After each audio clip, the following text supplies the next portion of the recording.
नमस्कार प्रेक्षकांनो, लग्नानंतर होईलच प्रेम मालिकेच्या आजच्या प्रोमोमध्ये पार्थने स्वतःला रूममध्ये बंद करून घेतलेलं आहे. तर रम्या इथे जीवाला धमकी देत असते आणि म्हणत असते, पार्थला जर तुझ्यामुळे काही झालं ना जीवा, तर तुला मी सोडणार नाही.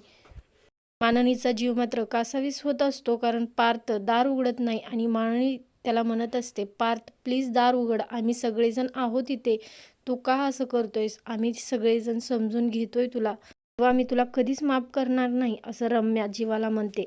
तर इकडे नंदिनीचे बाबा तिची समजूत काढत असतात आणि म्हणत असतात, मी त्या काव्याला कधीच माफ करणार नाही आणि तुझी साथ मी कधी सोडणार नाही बेटा. मी तुझ्या सोबत आहे आणि तू जो काही निर्णय घेशील त्या निर्णयामध्ये मी तुझी साथ देईल. काव्याने माझा सुद्धा खूप मोठा विश्वासघात केला आहे बेटा. तर इकडे रम्या पार्थच्या जखमेवरती मीठ चोळायला बसलेलीच आहे. पार्थला रम्या म्हणत असते, तू मला अजूनही तुझी मैत्रीण मानत असशील तर मला तुझ्या मनात जे काही आहे ते सगळं ऐकायचं आहे. मन मोकळेपणाने माझ्याशी बोल पार्थ, काय आहे तुझ्या मनामध्ये?